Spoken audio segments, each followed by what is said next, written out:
আর এরই মধ্যে আরব দুনিয়ার যে সংঘাত, সেই আগুনের আঁচ এবার এসে পড়েছে ভারতেও। জ্বালানি সংকটের মুখে সমগ্র রাজ্য, জেলায় জেলায় সিলিন্ডার বুকিংয়েও এসেছে নানা জটিলতা। রান্নার গ্যাস নিয়ে বেড়েছে উদ্বেগ। গ্যাসের লাইনে দাঁড়িয়ে অসুস্থ হয়ে পড়লেন এক বৃদ্ধ। এতদিন এসআইআর এর শুনানির লাইনে দাঁড়িয়ে অসুস্থ হয়ে পড়ার ভুরি ভুরি খবর সামনে এসেছে। এবার নতুন সমস্যার উৎপত্তি। যুদ্ধের জেরে গ্যাস সংকট, তাতেই জেরবার মানুষ গ্যাস বুক করতে এসে অসুস্থ বৃদ্ধ। বেশ কয়েকদিন ধরেই বাড়িতে রান্নার গ্যাস নেই। অগত্যা লাঠিতে ভর করেই গ্যাসের দোকানে এসেছিলেন শিলিগুড়ির বছর 85 বৃদ্ধ। লাইনে দাঁড়িয়ে আচমকাই অসুস্থ হয়ে পড়েন তিনি। গ্যাস নিতে এসে দাঁড়িয়ে রয়েছে কাকু, এখানে এসে বসে পড়েছে অসুস্থ। তারপরেও তার মধ্যেও আপনার তো শরীর খারাপ, তার মধ্যেও মানে কে জানো গ্যাস কি শেষ হয়ে যাবে এই জন্য এইভাবে এসছে? না না, আমার গ্যাসই শেষ হয়ে গেছে। আমি খড়ি টোকাইতে পারি না, আমার গ্যাস খুব প্রয়োজন। গেরস্ত রান্নাঘরে যেন আধার নামার জোগাড়। বুকিং এর পরেও গ্যাস না পৌঁছানোয় মাথায় হাত। কয়েকদিন পরে আর গ্যাস পাওয়া যাবে তো? আতঙ্ক উদ্বেগ গ্রাস করেছে শিলিগুড়ির গ্যাসের দোকানগুলিতে। উপচে পড়া ভিড়।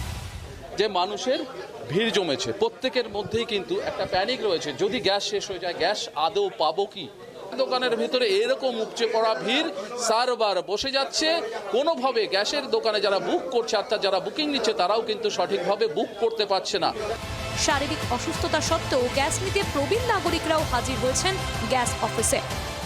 অলরেডি ডাকনামা দিয়ে দিয়েছে, কিন্তু গ্যাসটা পাঠায়নি এখনো। একটু বাইরে গেছিলাম প্রায় 20-25 দিনের জন্য। তা ফিরে এসে গ্যাস যখন বুক করলাম কালকে, মোবাইলে কোনো রেসপন্স আসছে না। গ্যাস বুক করছি কিন্তু আমার মেসেজ আসছে না। কবে বুক করেছেন? কালকে। মেসেজ আসছে না? না, মেসেজ আসছে না। একই ছবি মেদিনীপুরেও।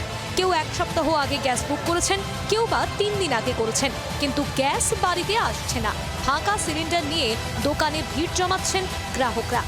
কোথায় এসেছিলেন? গ্যাস আনতে। গ্যাস কি শেষ হয়ে গেছে? গ্যাস বাড়িতে শেষ হয়ে গেছে। এখানে কি বলছি তাহলে? এখানে বলছে বুকিং করে যাও, তারপরে বাড়িতে চলে যাও। আরে গ্যাস বুক করা গেলে সমস্যা হচ্ছে, দেরি হবে আর কি বলছি। আর গ্যাস হবে কি হয়েছে? বুক করেছি আজকে 5 দিন আগে, কিন্তু দেয়া হচ্ছে না। আমাদেরকে 2 দিন আগে এমনি দিয়ে দেয়, 2 দিন পরে দিয়ে দেয়, কিন্তু এখনো দিচ্ছে না আমাদের। কবে থামবে জ্বালানির জ্বালা? 2 দিন পর হাঁড়ি চড়বে তো? আচমকাই এই উদ্বেগ ধরা পড়ছে ঘরে ঘরে। ব্যুরো রিপোর্ট, জি 24 ঘন্টা।